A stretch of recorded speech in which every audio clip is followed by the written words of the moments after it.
So you just got a new fancy red dot put on top of your handgun, and now you're realizing that finding your red dot can be as challenging as finding the clitoris. You search, you see a glimpse, it recoils, it's gone, and everybody kind of sits there disappointed. But in this video, I'm gonna show you a few simple things that you can do to help take your red dot skills from this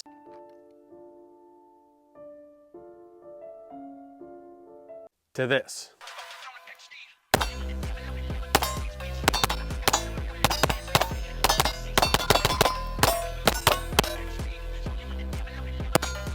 Number one on this list, and most important, is gonna be dry fire. If you're sitting at home in your whitey tighties with a belt and your Kydex holster, whether that be appendix or on your hip, repetition is most important. The more you sit there, find a small little point in your living room like a light switch or something, keep drawing your gun, get that consistency with your grip and your point out. The more you do that, the easier it's gonna be for that red dot to hit your eye as soon as you point out. And that's why this video is sponsored by Mantis. For those of you that do not know what Mantis is, it is a little dry fire system that will keep your ADHD brain busy while you dry fire. Pop this little bad boy on the bottom of your pistol here.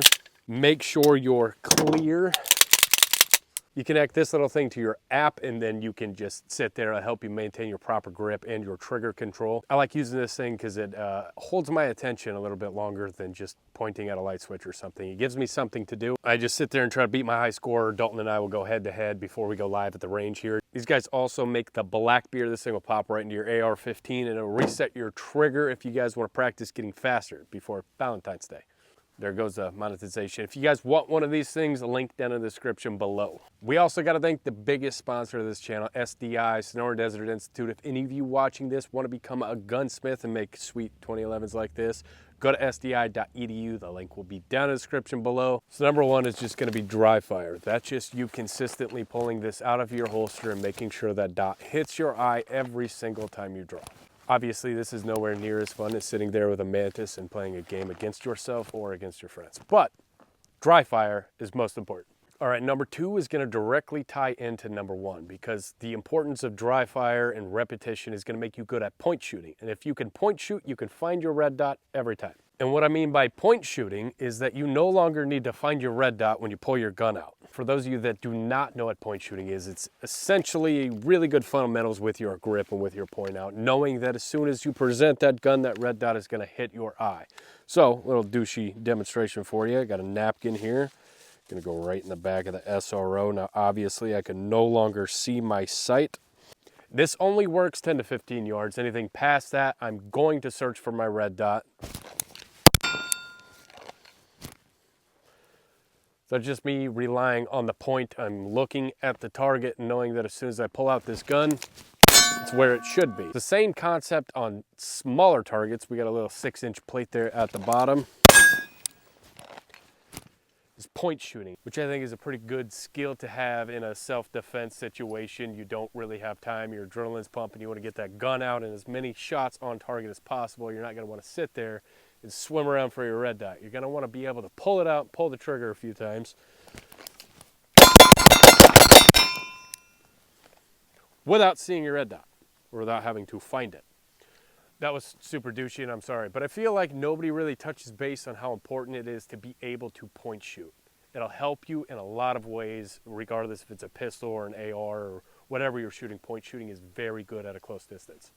All right, so we touched base on the importance of dry fire, and then number two, how it correlates with being able to point shoot good. Now, number three, I want to talk to you about keeping both eyes open. This isn't necessarily going to be able to find your red dot any faster. I just think it's a really cool thing that nobody really talks about with a red dot. The iron sights is a hell of a lot different than it is shooting with a red dot. With iron sights, you want to focus on your front sight the entire time. Most people shut their left eye and focus with their right, because in the background, your targets will be your peripheral vision and your main focus is that front sight. Not the case with a red dot.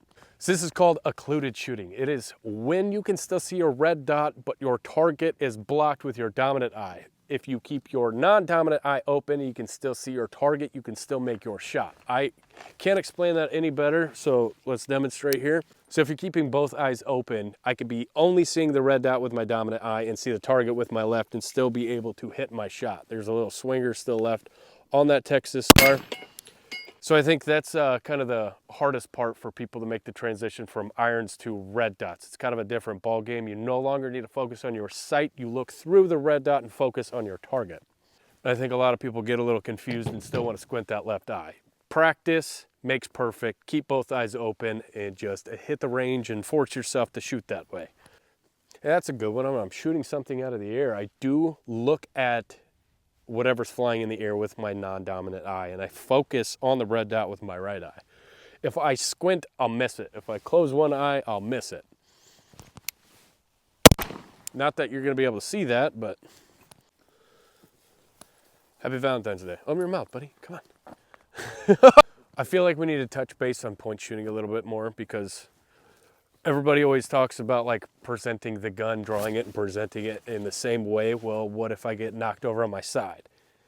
That's when you can only rely on your point shooting to be able to find that red dot. Or what if I have to draw from the hip and take a shot from there? It relies consistently on how your wrist feels, like your wrist movement, how it locks up. It's just a point. So again, why it directly ties into dry fire, repetition, practice sitting down, standing up, laying on your side, taking a shit, just practice anywhere, everywhere. I had it, dude. I had a straight face. You started laughing. It's a lot of talk about red dots. I thought this was a video on how to find the clit. Wait, that's a real thing? Another simple thing you can do is run backup iron sights with your red dot. It'll give you that reference point when you push your gun out. You can look at your irons first, then transfer over to your red dot. It seems to help, but now I prefer to run no irons. I trust my red dot. And if it goes down, I can rely on point shooting. All right, short summary for you guys. Starting with number one, first and foremost, be safe. Make sure your gun is clear before you start dry firing, and don't end up like these guys. And pull it up. You to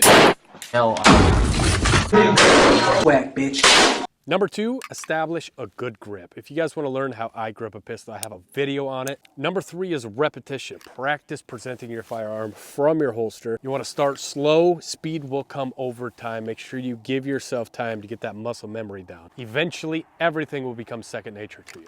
This has been very informational. We need a shooting break.